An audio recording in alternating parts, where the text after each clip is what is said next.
Welcome to the show, everyone. This is the Voices of Healing podcast, where we give you holistic solutions to everyday health challenges.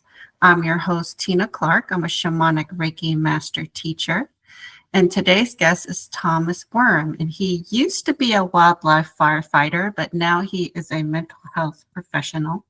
And he has experienced a Kundalini awakening, and which led him into his own healing journey. So welcome to the show, Thomas.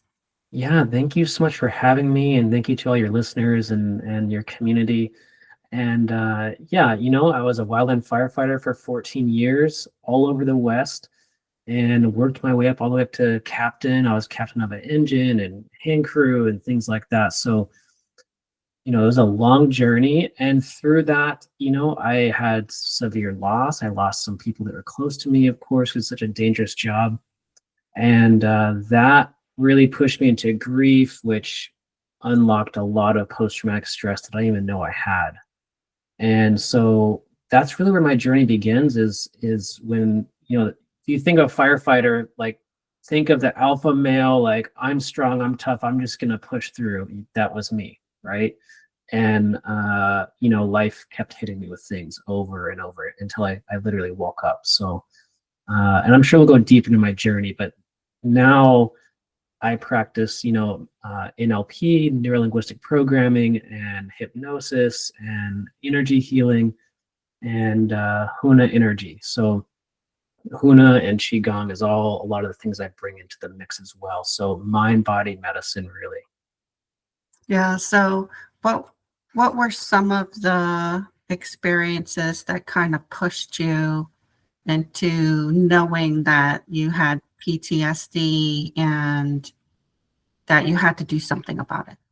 Yeah, so it goes back to 2015. I lost my supervisor, a really good friend, very suddenly from a heart attack. He was 40 years old and was just gone. And that completely, when I heard the news, I collapsed to the ground, right? I literally, my whole reality shifted in seconds.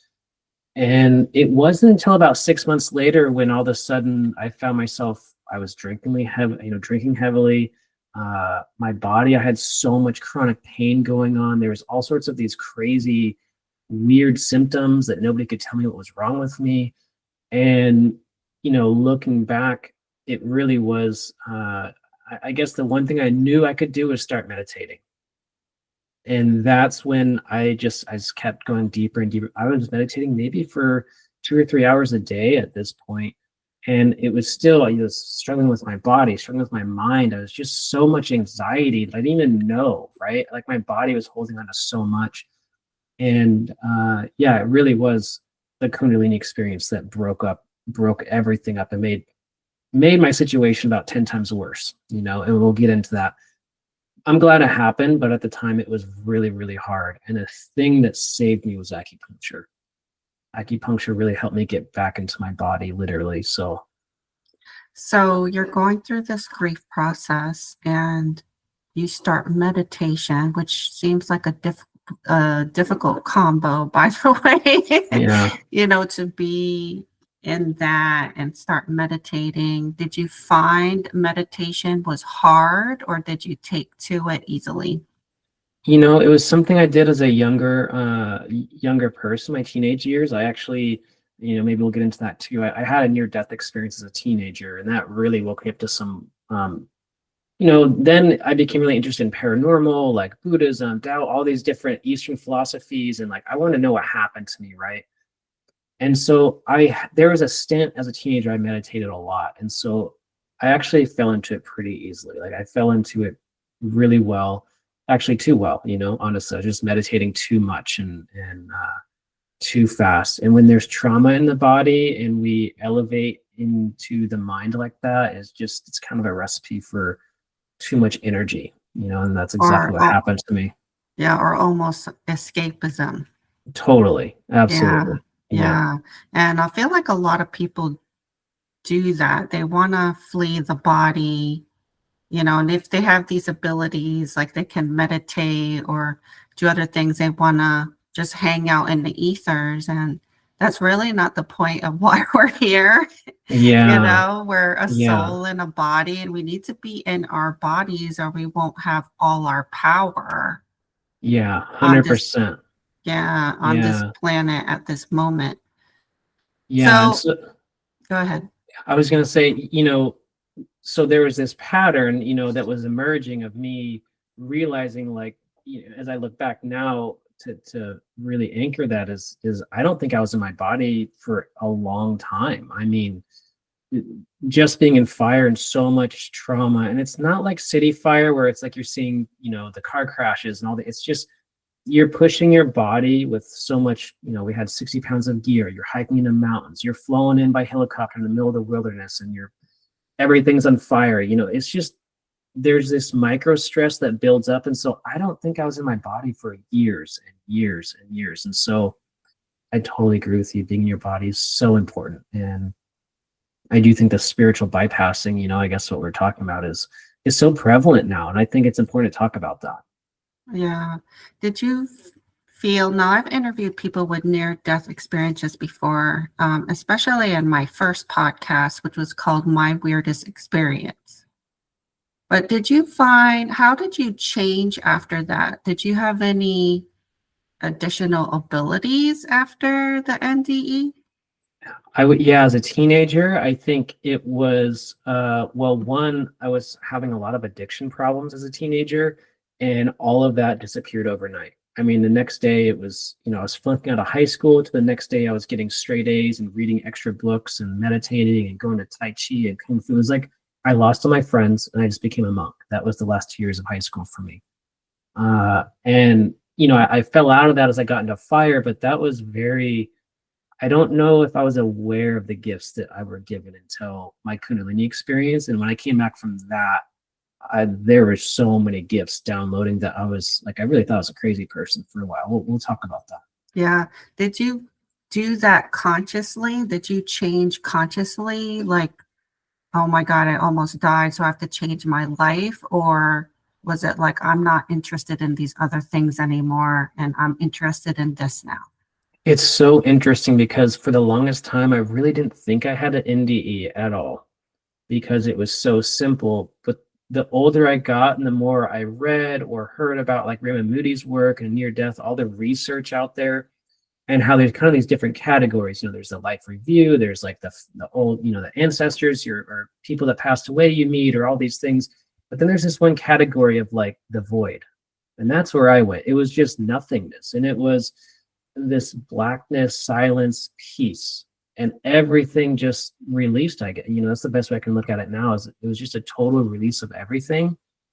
And it wasn't conscious at all. It was almost as if I would say my soul got upgraded, because that's the best way I can explain it. Because when I came back, it was just that stuff, all of that kind of darker path I was on, it just disappeared. And there was no real effort. It was just like, I'm just a totally different person now, a completely different person. Yeah, I'm actually really familiar with the void and I enjoy being there. Yeah, me too. Now I work with it, right? Now I work with it sometimes with clients, and it's a very powerful place. Yeah, I don't know if you're familiar with theta healing. I just took level 1, but we do practice going up to creator level, which I feel like is the void, because there really is nothing around but creator. Yeah. And there's all I hear is his voice, and I don't see any, I don't see anything.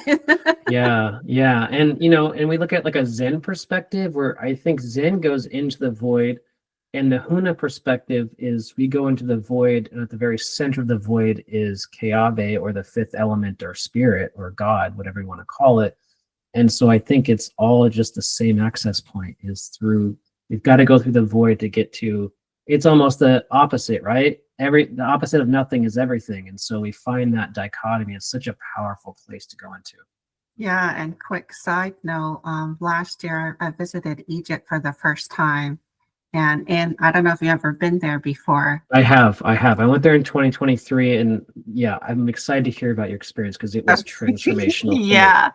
So the Great Pyramid, we had hired a tour guide to take us there privately. So this is like in the middle of the night, right? Yep. Yep. For 2 hours. And so, some of us climbed down into the lower chamber, which I didn't because I was having knee problems at the time. Then we get the Queen's chamber, the King's chamber, and we believe as a group, our small little group, that a lot of these places are sound chambers. And if we sing or chant, it resonates our voices. And so we did a lot of that in the King's chamber, and we took turns lying in the sarcophagus. And the others would sing and chant while that person was in there, but I went straight to the void when I got in that little granite. It's a box. It's not a sarcophagus. It's just an open box. Yeah, yeah, we actually did the same exact thing when I went over there, and it was so powerful. It truly changed my life, and it's so interesting because for me, my experience is that the top of the pyramid, like the ceiling of that room disappeared, which many people have talked about. Yes, everything. The walls disappeared. Yeah, and like actually the chanting made the pyramid started singing back. I'm sure you experienced that. Like it starts resonating. It's just like the walls start pushing on you almost. And for me, I turned into a beam of light and shot at the top and became a star, and like had this whole experience of, oh, this is a soul ascension machine. Of top, there's so many other things, but Oh yeah. almost everybody had some sort of experience like that. Yeah, extremely powerful. Wow, Egypt is just so next level. Oh yeah, it was amazing. Yeah. Intense. Yeah. Yeah. It's Yeah. really intense. Yeah. So you're meditating 2 to 3 hours a day. That's quite a bit. I don't think I've ever personally did that much meditation. And then how did the Kundalini awakening happen? Yeah. So let's see. So just to give a little bit of context, I was still in Wildland Fire, and that lifestyle is basically you work for 6 to 7 months straight. I mean, 2 weeks on, 2 days off, like pretty much the whole summer. And then you have 6 months off. So I'm in the winter time. I've made all my money for the year, and I've got time to meditate. So I'm reading books, and I found some like Qigong meditations, and I started doing this like microcosmic orbit practice, which is kind of like Kundalini yoga. People are familiar. It's just a little bit different. And so I was doing this meditation where you're like moving energy up the spine and down the front. And I remember I wasn't really feeling anything, but then this night I felt the energy in the bottom of my spine. Like oh my God, the energy is happening. I can feel it. That's what the book was talking about. And then for some reason, I asked out loud, I said, universe, will you please open my third eye? And it was just like, I mean, a rocket ship came over me. And I think a lot of people have talked about this. It's almost as if there was a wind that was so strong. It was like, it was almost like I was launched out of my body. But the wind there was a wind that came over me that really, it felt like you were going like 1,000 miles an hour. It's the best, like in your ears, in your body. And, when I launched out of my body, I found myself above the earth, and I was looking down at the earth, and I truly, at that point, I thought I was dead. I really thought I was dead at this point. And, I'll just go into the whole experience because it's beautiful. So, I found myself being drawn into the sun, and it's almost just like a floating, like a moth attracted to this light. And so I went into the sun, and at the very center of the sun, it kind of opened up to like these light trails, these wormholes over to the next sun. And so I started traveling to this next solar system, and the next one, and the next one. And it was almost like this lattice opened up, and I was just floating along to these different stars. And then I found myself going into the black hole of our Milky Way. And I was like, well, might as well go there too. And kind of the same thing, another fractal of like these wormholes were opening to the next galaxy, the next galaxy. And eventually I came to this place, which I'm very familiar now. It's like this edge of the universe where I could see everything. Kind of like those pictures we see from NASA where it's like, it looks like neurology. That's what I was seeing. And I could see like these sparks going, it was almost like a thought, like through all of these different stars, and this voice came over me. It was just like, this is consciousness. This is what the universe is. And at that point, I was just like, I mean, just as fast I was thrown back into my body. And the experience felt like hours and hours and hours. Who knows how long it was. Uh, and after that, I mean, my body was a wreck. I mean, my physical symptoms were terrible. Like I had this burning sensation in my third eye for like 3 months. And I actually had reactivated. Basically, I mean, from my perspective, I think the best way I can explain is I'd have like DMT seizures every night for like 6 months after this. So it was just reactivated over every single night for months and months on end. And I remember that day when I came back the next morning, when I like got out of bed, it was kind of like the Matrix, like when Neo saw like these different letters and calligraphy like scrolling down the walls. Like that's what I was seeing for a couple days. Like it was so disorienting and scary. And I had a lot of really weird symptoms. Like my pupils were dilated for about a month. All sorts of stuff. So that's where a lot of my gifts came. Like a lot of stuff changed. Like I think my DNA changed, honestly, in that moment. There's just so much that changed in my life after that. Yeah, it's like a lot of what you describe sounds like when people go on plant medicine. Yeah, it Now, totally. except you didn't do that. Yeah, I know, right? I didn't, and it's so interesting because there was like a qigong. I mentioned the microcosmic orbit. There's another aspect to it. I'm not going to even talk about publicly because I think it's just dangerous, and I think that was probably the catalyst. And it's like a breathing technique, and so to me, it really felt like an out of body experience completely. Yeah, I just threw my whole world up. I mean, after that, looking at a fire perspective, when I got back to work, it was like, now the trees are talking to me, and now the birds are talking to me. And now I can, I think I started becoming at first a really good firefighter because I could tap into the mycelial network and talk to the tree up over the ridge and look at the fire. All sorts of weird stuff was going on. It got to the point where I wasn't so good at fighting fire because I was like doing shaman stuff, Yeah. having a shamanic experience out there. So, it was just such a different lens of reality for me.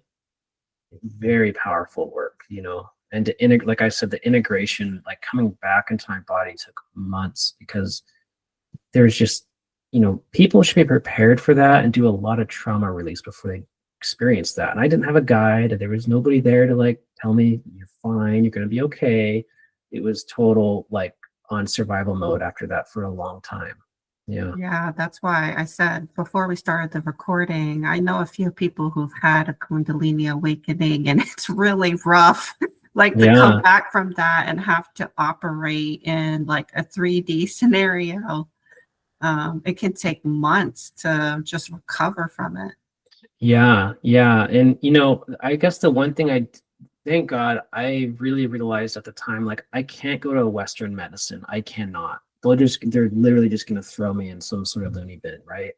Because I was seeing energy. I was having these experiences, and my body was doing crazy stuff. And the best way I can explain it is it really felt like my entire like nervous system got electrocuted.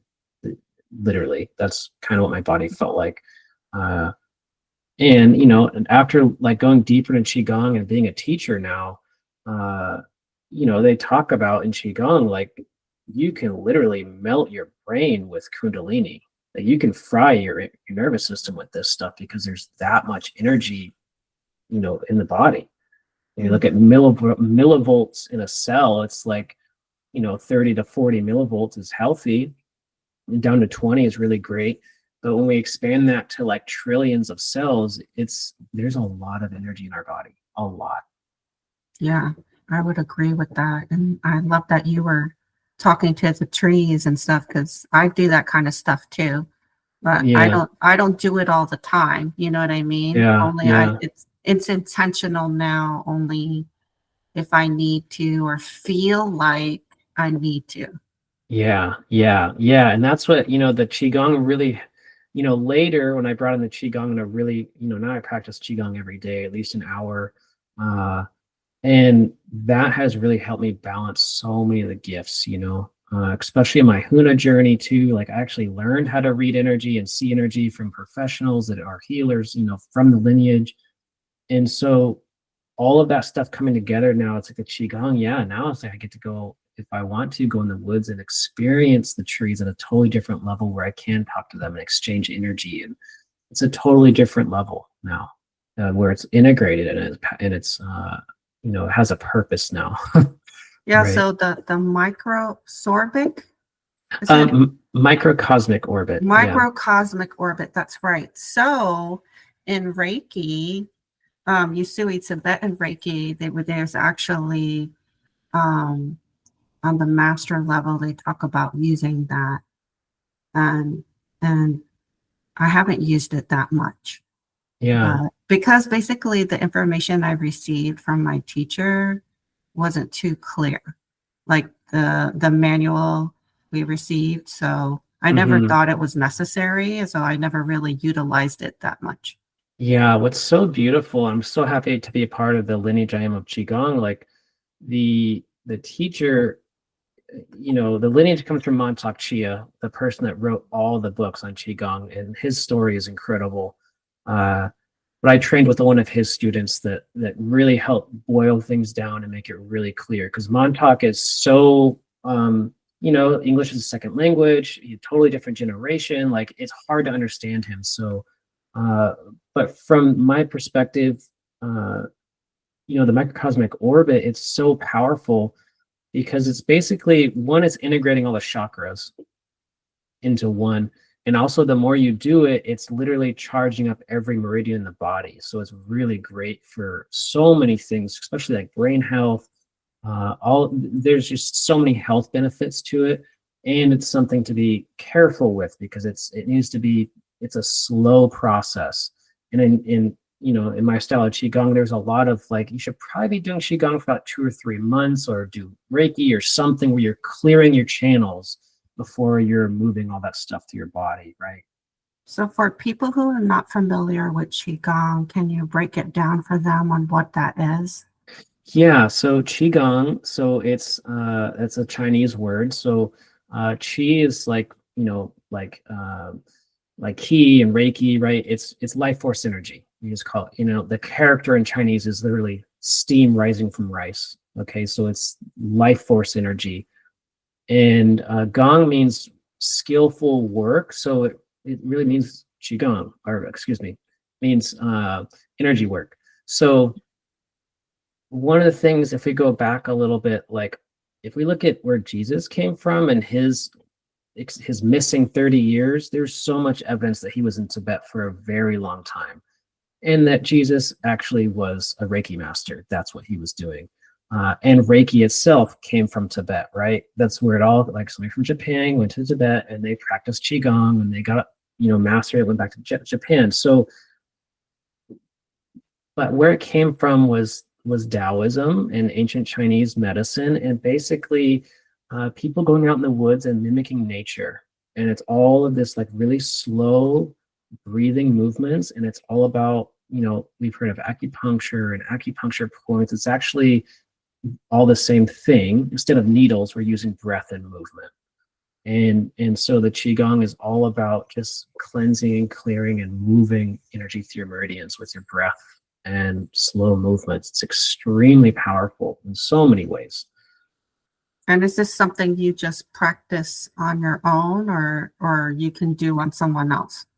Well, so I would say, Qigong is more like, maybe you go to a class a couple times or watch some videos to practice. You can absolutely practice on yourself. It's something I teach, and it's also, God, there's so many forms out there. So that's the thing that gets kind of confusing. Like, you'll see, the Shaolin monks are like hitting each other with sticks and all this crazy stuff. That is Qigong. That's a form. That's Iron Shirt. So there's thousands of forms of Qigong. So it's finding something, and specifically finding a teacher that resonates. And the key is not doing Qigong too much.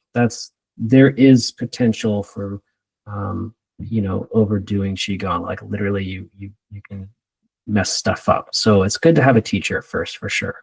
That's so interesting because Reiki, there's no limit to how much Reiki you can do. It does no harm, although sometimes it can instigate healing, and Yeah, the healing symptoms might be unpleasant. yeah, Um, yeah, absolutely. That's something, sometimes when people do qigong the first time, like the first class, they might get dizzy, they might get a headache, and it's just like you're saying, it's triggering the body to start detoxing. And yeah, so that's one of the big things is that I can't say the word exactly, but it's like the basically the hercs, right? You don't want your body to go into that like hyper detox mode where we start having this healing crisis, all that stuff. That's one aspect to it. And then, like a microcosmic orbit, that's something you don't want to do for an hour, because you're just going to turn up the energy too high in your body. mhm. Yeah, it's incredible for, therapists, coaches, Reiki folks, because uh, one, it helps you really see your boundaries and clear things, but it also helps you rejuvenate and makes your medicine more powerful. I think it really does. Yeah, and I think that's a really good point too, is when you've been practicing this for a long time, you get stronger in it. Yeah, And so you're able to handle more energy. So, I've been taught, by my teacher, what takes you an hour in Reiki level 1 only takes you 30 minutes at the Reiki master level. yeah, yeah, yeah. And I guess from the Qigong perspective, it's like the practice where we're literally widening the meridians so they can hold more energy. That's one of the goals of Qigong practice, so that your body can handle more energy. And it's a slow process of, for instance, we have a practice called bone breathing, where we imagine we're bringing golden light into the bones, and we get like really light up our bones, but then we pack this golden light into the bone marrow, and we start creating this physioelectric process where we're charging up the whole body. So it's really powerful for bone marrow and osteoporosis, but it's also really great for just clearing your energy and grounding and packing the bones full of, like, our bones are literally crystals, especially from a Qigong perspective. So there's so many different styles like that, or meditations that we do. One of the big things as well is like Kan and Li, where we bring in fire and water and we actually mix them to create like a sauna inside the body. And so we're doing this sauna process where we're creating this, I would say, steam that's cleansing the internal energy. So there's all sorts of processes in Qigong, these recipes. It really is alchemy of energy. Yeah, Very powerful. it's Yeah. something that I need to try, and I have been thinking about it, but where I live, we don't have a lot of classes like that. Yeah. Yeah, Yeah. so to find teachers is harder, I believe, on the East Coast as opposed to the West Coast. Yeah. Yeah. Um, Well, I teach online, so I'm always available for anybody listening, because it's a beautiful practice that once you get some basic movements, you can go out in the woods or at home and practice on your own. do Yeah. you teach live online or you have Hmm. recorded practice? Both. I do Okay, teach online. Yeah. And then have videos as well. Yeah. okay. So back Yeah. to your Kundalini awakening. Did you find, I mean, the stuff you're talking about is like woo woo, like out there. Yeah. So did anyone to talk to about your experiences?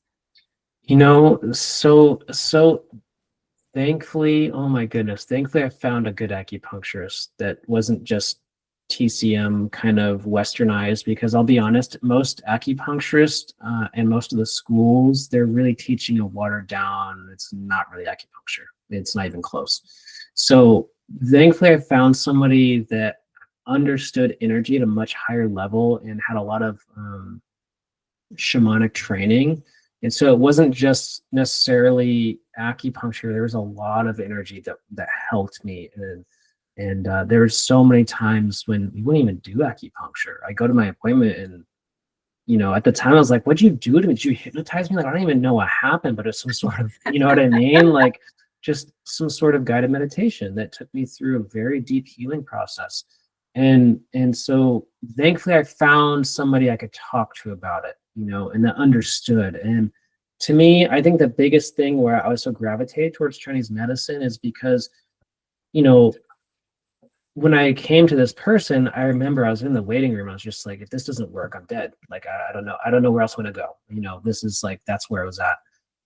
And when he, quote unquote, diagnosed or like, hey, this is what I'm seeing in your pattern, it was like, yeah, you have liver fire rising into your brain and melting your heart or something like that, right? It's like, there's no fear there. It's like, oh, that takes away all of this Western like fear mongering. It's like, oh, there's just an imbalance here. Let's bring it back. Let's add in these different elements and these energies and foods and things like that. And so that was so helpful, so helpful for me. So, you said the acupuncture, I know you mentioned, really helped you. Were you even able to work? It's crazy. I was, but I don't know. I mean, when I look back, I'm like, I don't know how I was working, and I worked through it, Thankfully, like I think most of this happened in the winter time. So it was really like by the time I got back to work that year, I was a bit more integrated. So, but yeah, it took a while to come back and be like confident back at work for sure. Yeah. Yeah. So now that you've been through all this, what have you learned? Like, be careful meditating too much, or because most people are not meditating enough, in my opinion. Yeah. Absolutely. Well, I think there's people that are really sensitive to energy, and I'm one of those people. Like, when I went to my hypnosis training and all the NLP that I do, and I'm sure we'll talk about that as well, because that's all the science, right? That's much more scientific, mental type thing. When I went to that experience, I'd be hypnotized in like a second, right? Like literally, I would just like, okay, I'm gone. And so I was so sensitive to energy where I think people like that probably shouldn't be doing plant medicines or meditating for multiple hours a day. Like they need to have a guide because they're kind of already between the veil. You know what I mean? We know people like that. And now I live in that place comfortably, Yeah, like, I would count myself as one of those people. Yeah. Because I remember when 15 years ago, I had the monkey mind. So I had a problem not thinking and sitting. And so I would do these guided meditations, and I was almost impatient. Like, let's just get to the temple now. Like, I do not need to walk down 10 steps and then the platform and 10 more steps. Yeah. And I noticed I would just jump ahead, whether it be like a recording or a live guided meditation. And I already would be like talking to beings. And I was doing all this stuff. And one of the things my Reiki teacher advised me, she said, Tina, when you're teaching, make sure you break down the steps to people, because for you and I, we just go there. Yeah. But other people may need more steps, before they get to that point. Yeah. And I think personally, like what I've learned, especially through my Huna journey, because, the Huna is all from the Big Island in Hawaii. And so there's like a 2-week retreat. It's like you have to go every year, but when you go, you get the next level. And so there's 4 levels in Huna, and level 3 was really hard to integrate for me. And I feel like the reason being is that we literally were taught the model of how, they did a lot of brain scans on people that are psychic, that see energy, that do ESP, that are really, all the brain scan showed that their brains crossed a wire where they feel and see.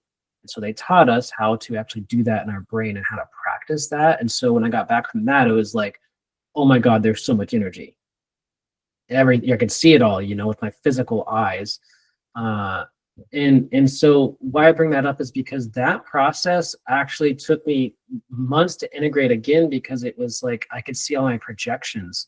I could see all the dark things I was projecting on myself, on other people. And so it was almost like another layer of this, like, I almost feel like that's a layer that you have to break through to get to a certain level of working with energy. You have to get through a layer of like, I'm not a crazy person. I feel very confident in what I'm seeing, and this is why, because I've done the work to integrate all of these dark aspects of myself and create more light, and that's a lot. That's a very big journey. It really is a shamanic process. So what is Huna?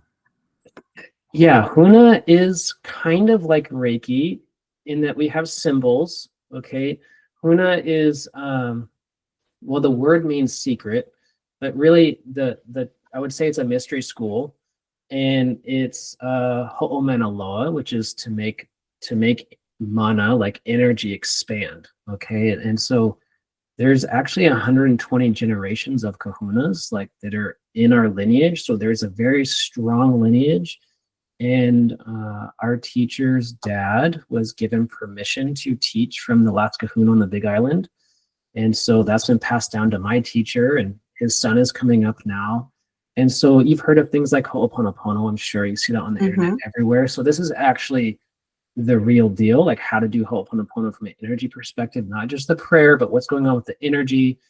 And we actually use a lot of ancient Hawaiian chanting and language because the language is so powerful. And then, so we use processes like higher self therapy. And it's very similar to Reiki in that we have symbols that we'll put in chakras and do energy just like Reiki. And then you probably heard of like Lomi Lomi. That's another branch of Huna. That's like basically like quantum massage, and there's just a crazy whole nother level. So really it's Hawaiian Reiki. It's the best way I can explain it. And there's a lot of power. Oh my God, there's so much power in it. That's so interesting, because I thought Reiki was unique with the healing symbols, but it sounds like Huna also utilizes healing symbols. Yeah, we have 36 symbols that we use. And so each level, you get more and more. And I can tell, like, every time I get an upgrade, it's like, it's just like a Reiki attunement, right? You're like, oh my God, it's like 3 months of integration here because my energy system's upgraded and I've got to do this work, right? So we have 36 symbols, and they're a little bit different than Reiki. They're not the Japanese symbols. They're more like shapes, and they're pretty interesting. And Huna's a lot more. I guess the biggest difference is like we really focus on the elements. And so when we're doing energy work, it's a lot more like, okay, we need to flow fire here, water, air, ether, those kinds of things. So, and we're really taught, I think, to me, I'm sure it's out there in Reiki, but we're really taught like how to handle thought forms and like possessions and stuff like that. So we do a lot of that work as well. Yeah. Yeah. Oh, that sounds awesome. So Yeah. maybe later you can give me some information on how to get training or absolutely. class. I would think that would be right up my alley. Yes. I'm actually getting to the level where I'm going to start teaching Huna here, and then by January. So super excited about that, to be offering some intro to Hunas and Huna weekends and things like that. And yeah, I think like we've talked about a lot of energy, but how do we ground it, right? And I really think it's the integrative psychology and NLP and how our mind works. And, that stuff is so key. It's not just energy. It's how do we upgrade our energy, but then take action and focus on the physical reality to make a real change and to anchor it in something physical, and to me, that's when everything really starts to get put together in the best way possible, is when we take action and focus on our future. Oh, yeah. And I've seen that with people who've taken my Reiki classes, and at every attunement, I have one student, he'll just make these major changes in his life, and it's something that he's not afraid of doing, obviously, but there's something about the training and the attunement that gives him the motivation and courage to make big changes like that. Yeah. Actually, can I share a client story with you? I think that will kind of tie all of this together. Sure. And so this woman she was a nurse. She came to me with like a lot of like right body pain, like hip, leg, and just overall dissatisfaction. She was kind of like, what am I doing as a nurse? Like just coming out of COVID, like all the things.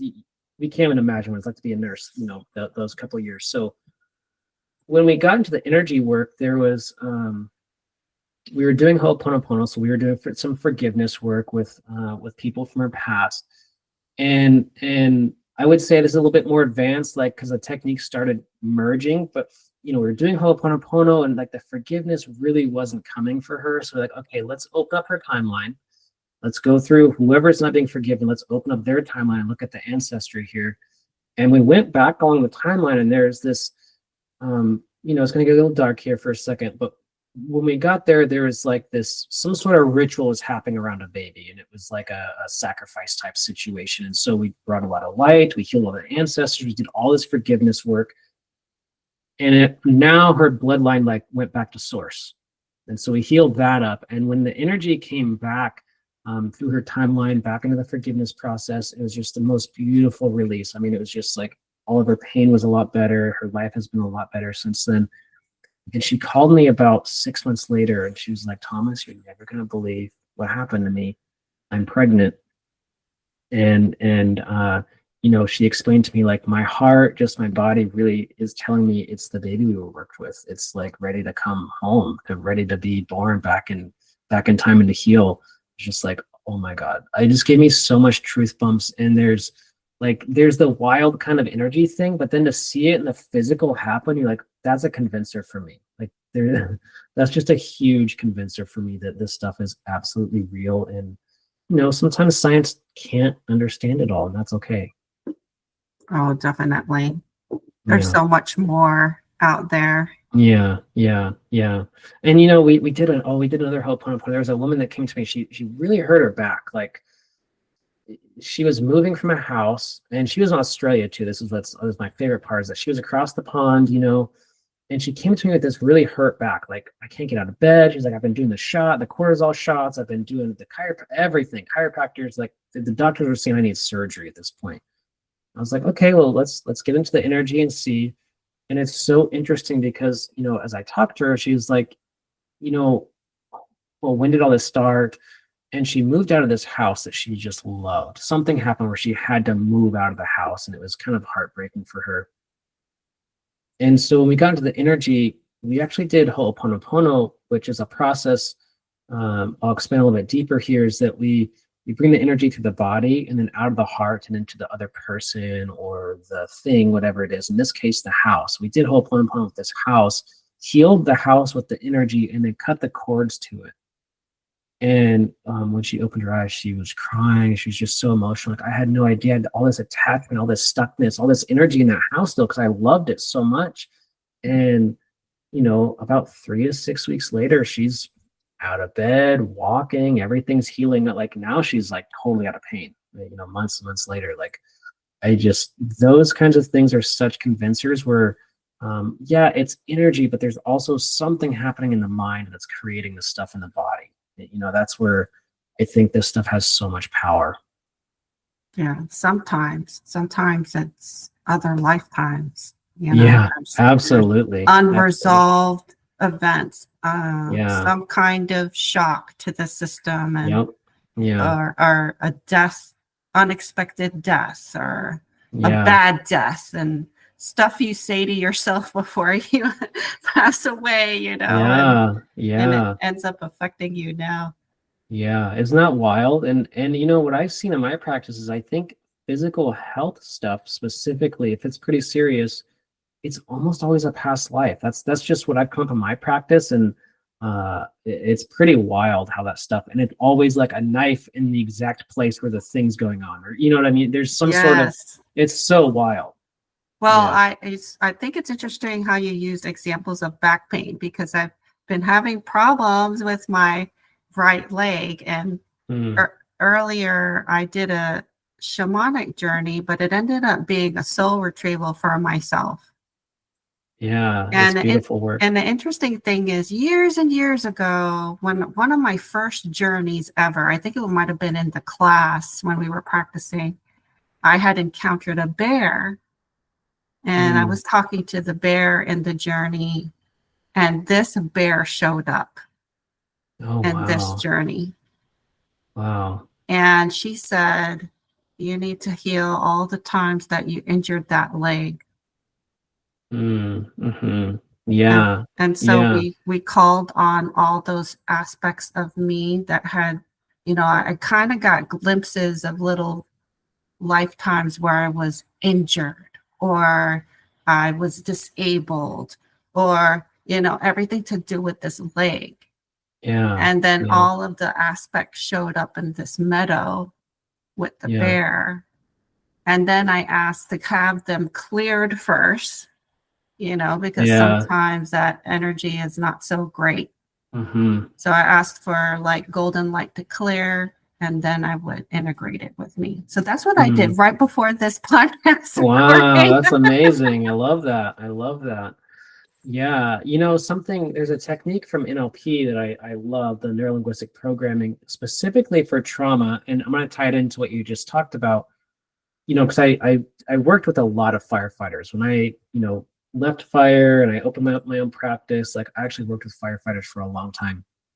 Severe trauma stuff, helicopter crashes, burnovers, crazy stuff. And when we would get into the trauma, we have this technique called the fast phobia model.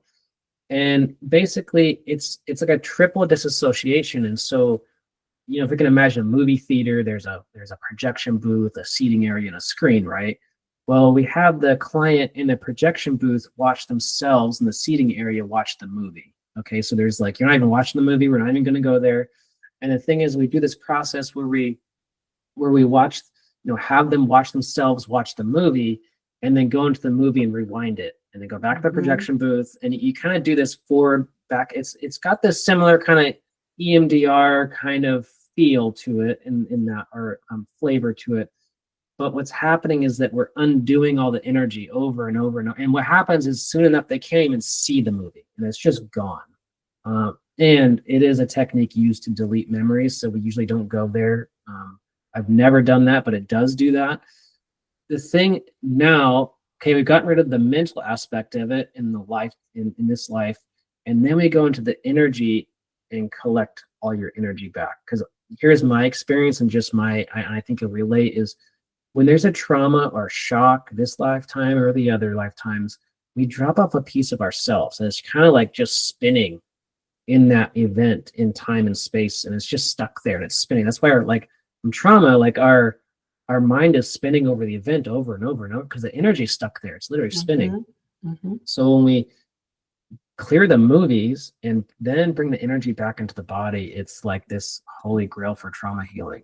It's so powerful, and people really come back to their body, and it's amazing how much, from my own experience, what I've seen other clients, is how like the pain in the body sometimes, and specifically from like trauma stuff, that it's like parts of you are missing. They're stuck out there, and your body's like connected. There's just so much to it. There's so much to it, and I want to share that because I think your story was really beautiful, and I think that soul retrieval work is so important for our health. And by the way, I can integrate 15 aspects of myself because I've been doing this for a long time. So I wouldn't recommend that for someone new, I absolutely. remember getting the training, and my teacher was like, up to 3 is great, unless you have a bunch show up at once. Well, then, okay, take care of it.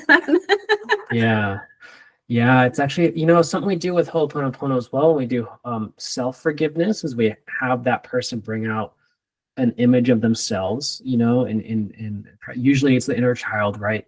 But then we ask the unconscious mind to bring out any other parts. And sometimes you're like, oh my God, there's like 1,000 here. Holy smokes, right? And it's such powerful work to integrate our parts. I think it's kind of one of the most important things for our psyche, right? Is becoming more whole.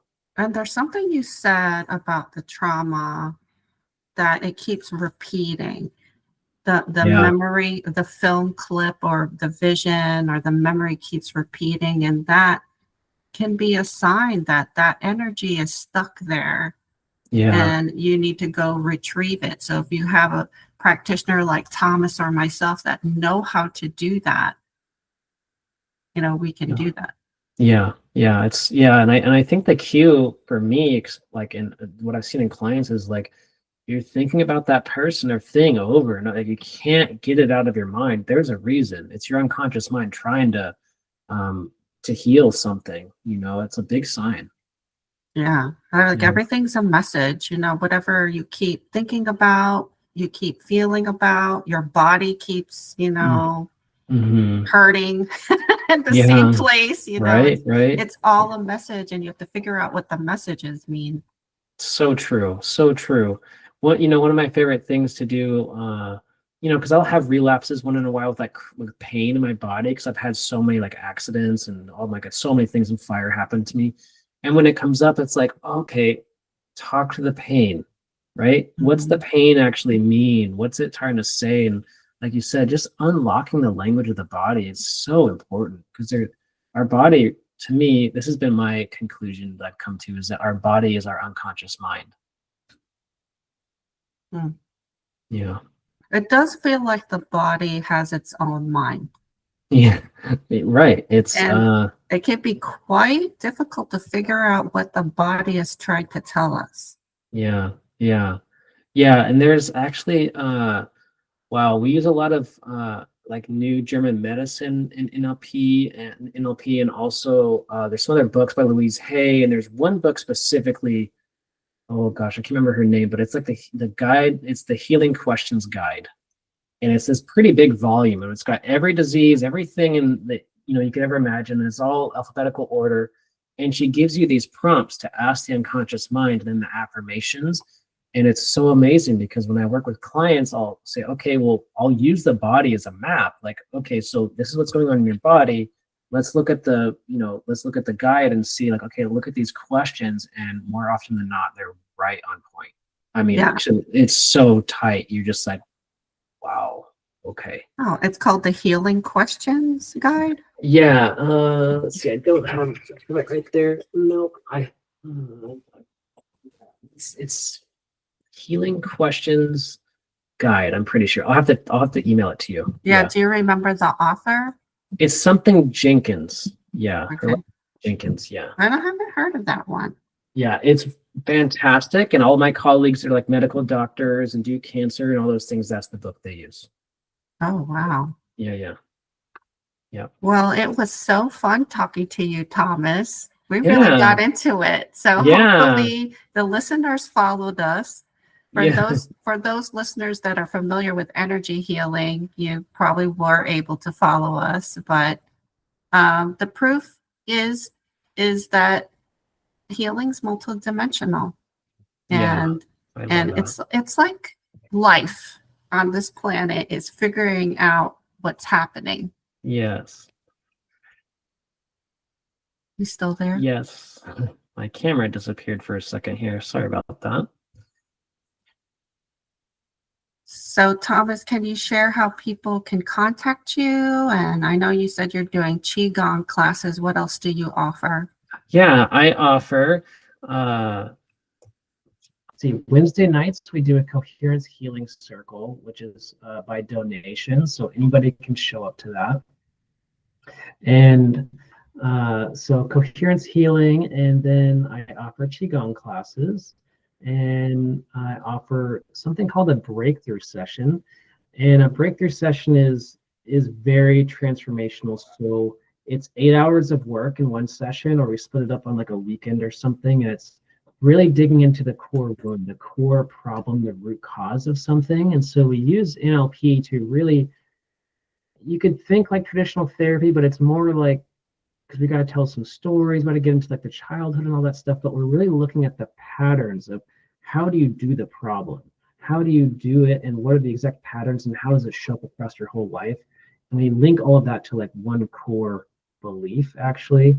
And so that's about 4 hours. Then we do another 4 hours of release work, parts integration, energy work, all that kind of stuff. And so the breakthrough sessions are extremely powerful. If you're stuck in life, a breakthrough is going to really help you. So coherence healing circles, really fun.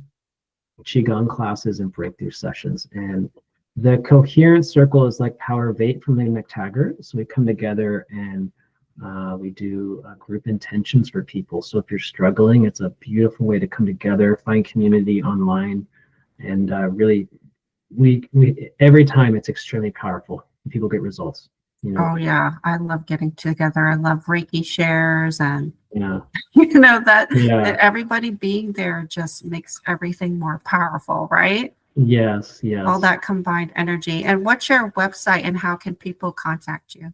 Yeah, so Mountainmindtricks.com is the best. Go to the website, and you can also find me on Mountain Mind Tricks on Instagram. And I've also got some books on Amazon, so you can look up Thomas Wurm on Amazon. You'll find some books there. So yeah, Mountain Mind Tricks.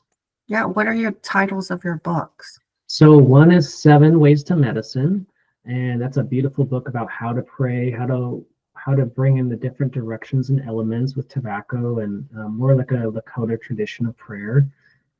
There's some fantastic guided meditations with that book. I mean, they're just so next level. And then I have Awaken Your Heart Fire, and that's a beautiful book just about fire stories, but then kind of what's the spiritual lessons, what's the life lessons I learned from that, and really how to open your heart. Yeah, those are 2 of my main titles. Awesome. So it's Thomas Wurm, WRM, and all that information will be in the show notes. And Thomas, I'm so sad that you're on the opposite coast because we seem to be doing very similar things. But Yeah, I'm glad we were able to meet at least, through the podcast. So thank you for being a guest. yeah. Thank you so much for having me, and thank you for all your listeners. And yeah, I really appreciate your time.